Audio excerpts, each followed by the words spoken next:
Hello बच्चों, स्वागत है मेरे नए वीडियो में। आज के इस वीडियो में हम लोग क्लास 12 के एक्सरसाइज 1.1 मैथ के एक्सरसाइज को देखेंगे। तो चलिए देखते हैं। सबसे पहले एक्सरसाइज 1.1 में हम लोगों ने पढ़ा था संबंध के बारे में। संबंध क्या था आप लोगों ने अच्छी तरह सीखा था। संबंध कितने तरह के होते हैं, तुल्यता संबंध क्या है, ये सारी बातें आप लोगों ने एक्सरसाइज 1.1 में सीखा था। ठीक है, आज एक्सरसाइज 1.2 आप पढ़ने जा रहे हैं। तो एक्सरसाइज 1.2 जो है ये बेसिकली फलन है, फलन पर आधारित है। तो फलन क्या है, सबसे पहले हम लोग फलन के बारे में जानते हैं। तो फलन जो है यानी फंक्शन जो है एक स्पेशल टाइप का रिलेशन होता है, एक संबंध होता है जिसमें जो डोमेन होता है, जो प्रांत होता है, विच इज नॉट रिपीटेड, वह रिपीट नहीं होता है। ठीक है, जैसे देखिए यहाँ फलन की परिभाषा लिखी गई है।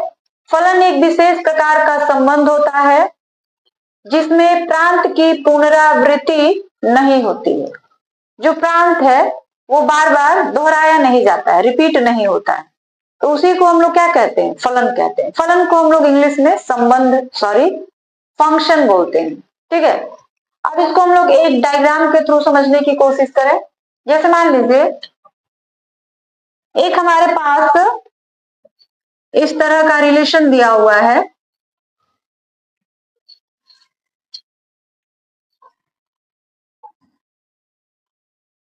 ये है सेट ए और ये है सेट बी। समुच्चय ए है और समुच्चय बी है। ठीक है, इस तरीके से यहाँ एफ लिखा हुआ है, यानी ये फंक्शन को रिप्रेजेंट कर रहा है। ए के जो एलिमेंट है 1 2 3 है, बी के जो एलिमेंट है 4 5 6 7 है। ठीक है, 1 की मैपिंग किससे हो रही है, 4 से हो रही है। 2 की मैपिंग किससे हो रही है, 5 से हो रही है। और 3 की मैपिंग किससे हो रही है, 6 से हो रही है। तो हमारा जो संबंध होगा, रिलेशन होगा, वो आप इसी तरह लिखेंगे ना, 1,4 2,5 और 3,6, ये हमारा संबंध है।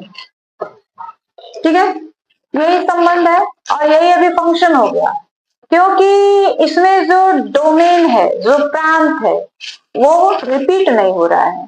प्रांत हम लोग किसको कहते हैं, जैसे देखिए ये फर्स्ट वाला जो नंबर होता है x होता है और सेकंड वाला जो नंबर होता है y होता है। इसमें भी फर्स्ट वाला नंबर x, सेकंड वाला y, इसमें भी फर्स्ट को हम लोग x कहते हैं और सेकंड को हम लोग y कहते हैं। ठीक है, तो जो फर्स्ट वाले नंबर्स होते हैं उसको हम लोग प्रांत बोलते हैं।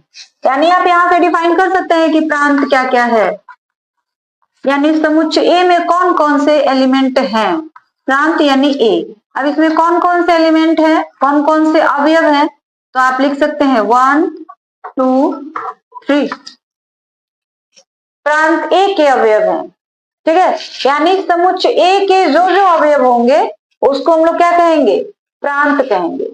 और समुच्चय के बी के जो जो अवयव होंगे उसको हम लोग क्या कहेंगे, परिसर। यानी हमारे पास परिसर क्या हो गया,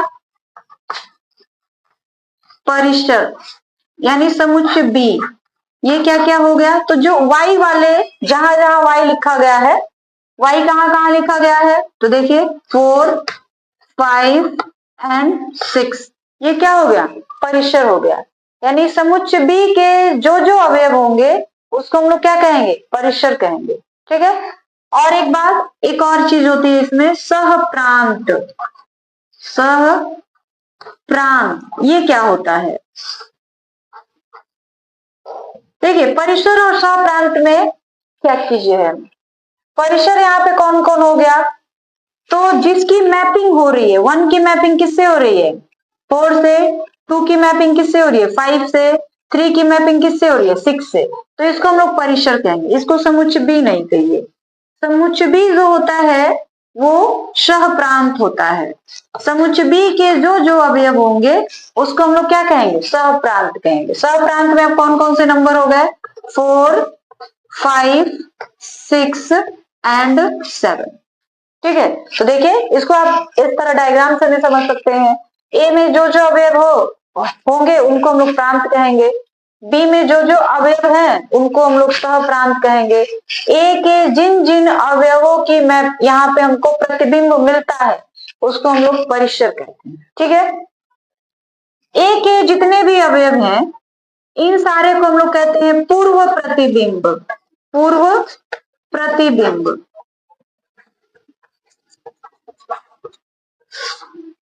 और बी में जितने भी अवयव होते हैं उसको हम लोग कहते हैं प्रतिबिंब।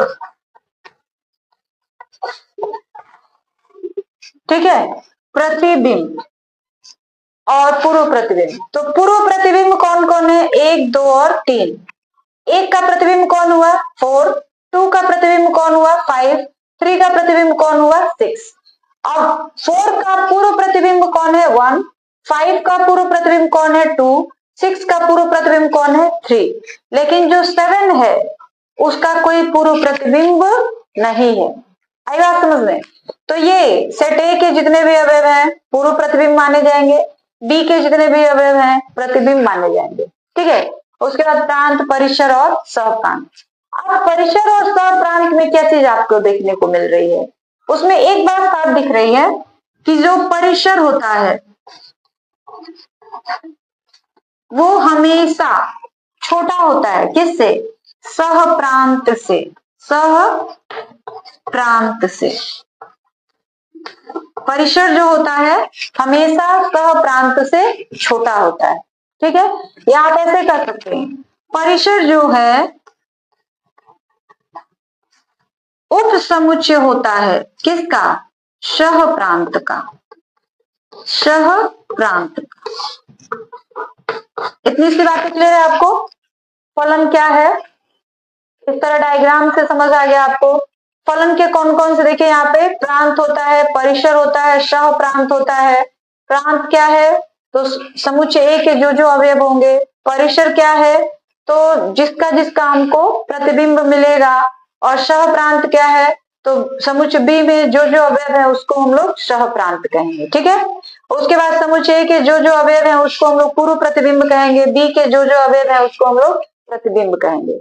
अब इसके आगे हम लोग पढ़ेंगे टाइप्स ऑफ फंक्शन, यानी फलनों के प्रकार। ठीक है, तो चलिए देखते हैं फलनों के प्रकार। पहले तो आप ये जान गए कि फलन क्या है। अब हम लोग ये देखेंगे कि फलन जो होते हैं कितने प्रकार के होते हैं। ठीक है, तो फलन जो होते हैं 4 प्रकार के होते हैं। पहला एकैकी फलन, दूसरा बहुएकैकी फलन, तीसरा आच्छादक फलन और चौथा अंतःक्षेपी फलन। फलन कितने प्रकार के हो गए? 4 प्रकार के। अब एक एक करके हम लोग चारों के बारे में जानने की कोशिश करेंगे। पहला है एकैकी फलन। नाम से ही पता चल रहा है एक एक, यानी प्रांत के किसी एक अवयव का जो प्रतिबिंब हो, कोई एक ही अवयव हो। आई बात समझ में? लिखा वही चीज है। यदि डोमेन, तो डोमेन यहाँ पे हमने एक्स लिया है, डोमेन का मतलब हो गया प्रांत। ठीक है, इंग्लिश वर्ड है डोमेन, प्रांत जो है हिंदी है उसका। यदि डोमेन यानी समुच्चय ए कहिए या यहाँ पे समुच्चय एक्स और वाई दिया गया है, तो डोमेन हमारे पास कौन हो गया? एक्स हो गया। यदि डोमेन एक्स के प्रत्येक अवयव का सहडोमेन, सहडोमेन का मतलब हो गया ये वाई। अभी आपने पढ़ा ए और बी, यहाँ पे है एक्स और वाई, तो ए हमारा डोमेन हो रहा था और यहाँ पे एक्स जो है हमारा डोमेन है। सहडोमेन वाई में अलग अलग प्रतिबिंब अर्थात F such that x tends to y एकैकी फलन होगा यदि फॉर ऑल, इसको हम लोग पढ़ते हैं for all x1, x2 belong to x, such f x1 is equal to f x2 implies that x1 is equal to x2। ठीक है, कहने का मतलब ये है कि अगर आपके पास दो समुच्चय हैं, एक को हम लोग डोमेन कह रहे हैं तो दूसरे को हम लोग कोडोमेन कह रहे हैं, एक को हम लोग प्रांत कहेंगे तो दूसरे को हम लोग सहप्रांत कहेंगे। जितने भी डोमेन में यानी प्रांत में जितने भी अवयव हैं, हर एक अवयव का कोई ना कोई को डोमेन में एक प्रतिबिंब हमको मिल रहा है और वह प्रतिबिंब जो है अलग है। जैसे ये नहीं, जैसे अब अगर हम यहाँ पे एक बना दें, मान लीजिए 1 2 3 ए बी सी, तो 1 का प्रतिबिंब ए हो गया, 2 का भी प्रतिबिंब ए ही हो जाएगा, 3 का भी प्रतिबिंब ए ही हो जाएगा। तो फिर ये एकाकी फलन नहीं हुआ, यह जो है एकाकी फलन नहीं है। क्यों नहीं है? क्योंकि यहाँ आपके जो डिफिनीशन है, परिभाषा है, उसमें आपने लिख रखा है कि डोमेन के प्रत्येक अवयव का सह डोमेन में अलग अलग प्रतिबिंब होना चाहिए। यानी 1 जो है इसका सह डोमेन में कोई एक ही प्रतिबिंब होना चाहिए, 2 जो है सह डोमेन में एक ही प्रतिबिंब होना चाहिए, 3 का किसी एक ही मतलब 3 का कोई एक ही प्रतिबिंब होना चाहिए, 4 का भी एक ही। तो देखिए 1 जो है इसका प्रतिबिंब ए है और ए का पूर्व प्रतिबिंब क्या है? तो 1 है। 2 का प्रतिबिंब बी है तो बी का पूर्व प्रतिबिंब क्या है? तो 2 है। 3 का प्रतिबिंब सी है और सी का पूर्व प्रतिबिंब क्या हो गया? तो 3 हो गया। 4 का प्रतिबिंब डी है लेकिन डी का पूर्व प्रतिबिंब क्या हो गया? तो 4 हो गया। तो ये हो गया कि यह जो हमारा फलन है कैसा फलन है? एकैकी फलन है। आई बात समझ में? तो ये हो गया हमारा प्रांत और यह जो हो गया सह प्रांत। यह एकाकी फलन है लेकिन यह जो है एकाकी फलन नहीं है। ठीक है, अब हम लोग दूसरे वाले फलन के बारे में जानेंगे। ठीक है, अगर आप इसका स्क्रीनशॉट लेना चाहते हैं तो ले सकते हैं। अब हम लोग फलन का जो दूसरा टाइप है, यानी फलन का दूसरा टाइप क्या है? बहु एकाकी फलन। इसको बहु एकैक फलन भी कहते हैं। ठीक है, अब ये बहु एकाकी फलन क्या है? जैसे अभी आपने एकाकी फलन पढ़ा कि प्रांत के हर एक अवयव का एक ही प्रतिबिंब हो सह प्रांत में, यहाँ पे उसका थोड़ा सा उल्टा है। जैसे देखिए लिखा गया है यदि डोमेन में कम से कम 2 अवयव, डोमेन कौन होता है? तो ये हमारा डोमेन है, प्रांत है। प्रांत को ये डोमेन कहते हैं। डोमेन में कम से कम 2 अवयवों का सह डोमेन y में एक ही प्रतिबिंब हो, अर्थात f such that x y बहु एकाकी फलन होगा यदि x1, x2 belong to x के लिए x1 not equal to x2 लेकिन f x1 is equal to x2। देखिए ये सारी बातें जो आप लिख रहे हैं, x1 x2 belong to x के लिए x1 not equal to x2, f x1 is equal to f x2, ये जब आप क्वेश्चन सॉल्व करेंगे उस समय ये बातें क्लियर होंगी आपको। ठीक है, लेकिन यहाँ पे देखिए क्या कहा गया है बहु एकाकी फलन के बारे में कि प्रांत में यानी डोमेन में कम से कम 2 अवयव ऐसे हो जिनका प्रतिबिंब हमको कोई सह प्रांत में एक ही अवयव मिले। मतलब ये x वाला जो है यही हमारा प्रांत है और y वाला जो सेट है ये हमारा सह प्रांत है। तो x में यानी प्रांत में कम से कम 2 अवयव ऐसे हो जिनका प्रतिबिंब हमको एक ही अवयव मिले। ठीक है, जैसे मान लीजिए 1 किससे जाके मिल रहा है? b से, तो हम लोग लिखेंगे f1 is equal to b और 2 किससे जाके मिल रहा है? वो भी 2 से ही मिल रहा है, यानी लिखेंगे f2 is equal to b। तो देखिए 1 का भी प्रतिबिंब b ही मिला है और 2 का भी प्रतिबिंब जो है हमको 2 ही मिल रहा है। अरे बात समझ रहे? तो यह फलन जो होगा एकाकी नहीं होगा। कैसा होगा? बहु एकाकी होगा। ठीक है, लेकिन वही अगर एकाकी फलन रहता तो क्या होता कि f1 मान लीजिए a, f2 मान लीजिए b, अलग अलग हमको इमेजेस मिलते, अलग अलग प्रतिबिंब मिलते। तो वैसे फलन को हम लोग कहते हैं कि वो एकाकी है, लेकिन यह जो फलन है एकाकी फलन नहीं है क्योंकि f1 यानी 1 का प्रतिबिंब भी b ही मिल रहा है और 2 का प्रतिबिंब भी हमको b ही मिल रहा है। ठीक है, इसलिए यह जो है एकाकी फलन नहीं है। एकाकी फलन नहीं है तो कैसा फलन है? बहु एकाकी फलन है। आई बात समझ में? अब हम लोग फलन के अगले प्रकार को देखते हैं और फलन का जो हमारा अगला टाइप है, अगला प्रकार है यानी तीसरा, वो है आच्छादक फलन। अभी हम लोगों ने पढ़ा एकाकी फलन क्या है, बहु एकाकी फलन क्या है, अब हम लोग तीसरा पढ़ने जा रहे हैं आच्छादक फलन क्या है। तो डिफिनीशन क्या है? यदि सह डोमेन क्या होता है? y। जैसे यहाँ पे देखिए ये x हो गया और ये y हो गया, इसको हम लोग कहते हैं डोमेन यानी प्रांत और इसको हम लोग कहते हैं सह डोमेन यानी सह डोमेन, यानी इसका नाम है बस सह डोमेन, और इसको हम लोग प्रांत, बस सह डोमेन ही कहेंगे इसको, और इंग्लिश में कोडोमेन बोलते हैं। डोमेन, सह डोमेन, प्रांत, और इसको कोडोमेन कह सकते हैं। ठीक है, तो चलिए देखते हैं। ये हो गया हमारा डोमेन और यह हो गया सह डोमेन। इसको हम लोग हिंदी में प्रांत भी कहते हैं, तो रहने दीजिए इसको। अब देखिए, यदि सह डोमेन, सह डोमेन कौन है? वाई है, ये फलन है, दिखाई पड़ रहा है एफ। वाई का प्रत्येक अवयव एक्स में डोमेन एक्स के किसी न किसी अवयव का पूर्व प्रतिबिंब हो। कहने का मतलब ये है कि वाई के, देखिए इसमें जो भी अवयव होते हैं उसको हम लोग प्रतिबिंब बोलते हैं, प्रतिबिंब। ठीक है, और डोमेन में जो भी अवयव होते हैं उसको हम लोग बोलते हैं पूर्व प्रतिबिंब, प्रतिबिंब। ठीक है, तो इसमें ये कहा जा रहा है कि वाई में यानी सह डोमेन में जितने भी अवयव हैं उन सभी का जो प्रांत है यानी जो डोमेन है उसमें कोई ना कोई पूर्व प्रतिबिंब होना चाहिए। यानी वाई में कोई भी ऐसा अवयव न हो जिसका हमको पूर्व प्रतिबिंब यानी प्रांत में कोई प्रतिबिंब न मिलता हो।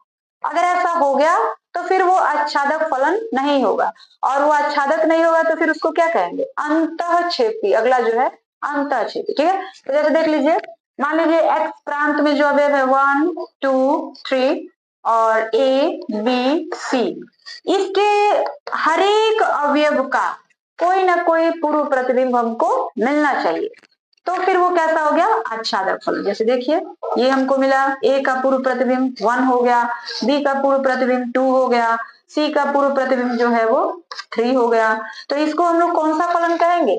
आच्छादक फलन कहेंगे। इस वाई में यानी सह डोमेन में कोई भी ऐसा अवयव नहीं होना चाहिए जिसका हमको पूर्व प्रतिबिंब न मिल रहा हो। इतनी सी बात समझ आ रही है? तो ऐसे फलन को हम लोग क्या कहते हैं? आच्छादक फलन कहेंगे। और आच्छादक फलन में f such that x tends to y आच्छादक फलन होगा यदि fx is equal to y। मतलब अगर आप प्रांत y का यानी सह डोमेन का कोई भी अवयव लेते हैं तो उसका हमको कोई ना कोई पूर्व प्रतिबिंब मिलता है, और f का परिसर जो फलन है उसका परिसर और सह डोमेन दोनों आपस में क्या होते हैं? बराबर होते हैं। तो ऐसे फलन को हम लोग कौन सा फलन कहेंगे? आच्छादक फलन कहेंगे। ठीक है, तो चलिए अब अगले प्रकार को हम लोग देखते हैं। बच्चों, अब हम लोग जो फलन का चौथा प्रकार है यानी अंतःक्षेपी फलन, उसके बारे में जानते हैं। अंतःक्षेपी फलन ये क्या होता है? यदि सह डोमेन, तो सह डोमेन कौन होता है? देखिए हमारे पास x है, यहाँ पे y है, ये सह डोमेन होता है। तो मान लीजिए इसमें 1 2 3 4 दिया हुआ है, और यहाँ पे मान लीजिए ए बी सी इस तरीके से दिया हुआ है। तो यह जो है y जो समुच्चय है इसको हम लोग सह डोमेन कहेंगे, सह डोमेन। और यह जो x के जो अवयव है इसको हम लोग डोमेन कहेंगे।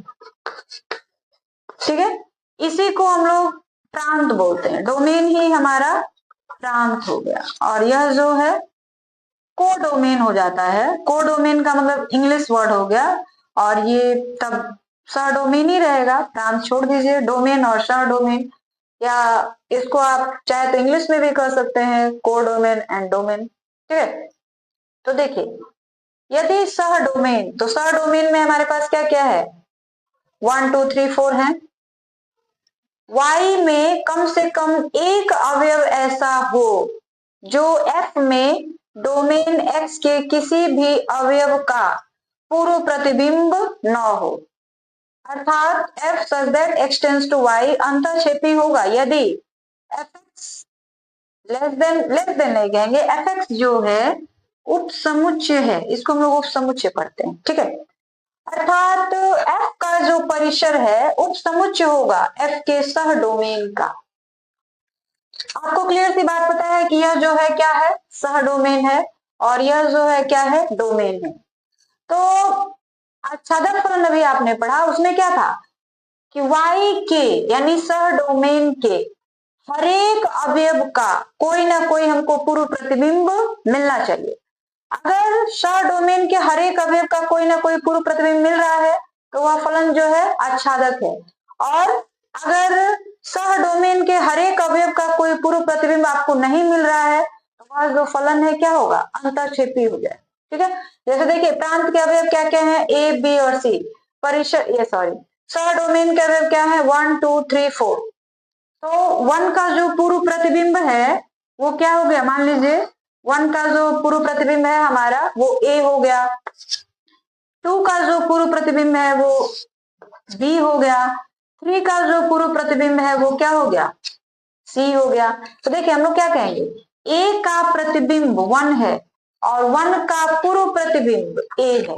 यहाँ पे आपको क्या करना है, ए का प्रतिबिंब 1 है लेकिन 1 का पूर्व प्रतिबिंब कौन है, तो ए है। बी का प्रतिबिंब 2 है और बी का पूर्व प्रतिबिंब कौन है, तो बी है। सी का प्रतिबिंब 3 है लेकिन 3 का पूर्व प्रतिबिंब कौन है, सी है। इसमें 4 जो है एक ऐसा अवयव है जिसका हमको डोमेन में यानी प्रांत में कोई भी पूर्व प्रतिबिंब नहीं मिल रहा है, 4 जो है बच गया है। ठीक है, यानी यहाँ पे जो सह प्रांत है, सह डोमेन है वो बड़ा हो गया है और जो प्रांत है वो क्या हो गया, छोटा हो गया, परिसर जो है वो छोटा हो गया। तो इसको हम लोग कहेंगे कि यह जो फलन है वो क्या है, अच्छा अंतःक्षेपी फलन। तो ये थे जो फलन होते हैं उनके 4 टाइप्स हो गए, चारों टाइप्स के बारे में आपने पढ़ लिया। ठीक है, और यह वीडियो आपको कैसी लगी कमेंट बॉक्स में जरूर बताइएगा। अगर आपको यह वीडियो अच्छी लगी हो तो प्लीज ज्यादा से ज्यादा शेयर, लाइक और सब्सक्राइब करिएगा। और अगर आपको फिजिक्स और केमिस्ट्री पढ़ना है तो फिर आप कमेंट बॉक्स में हमको जरूर बताइएगा।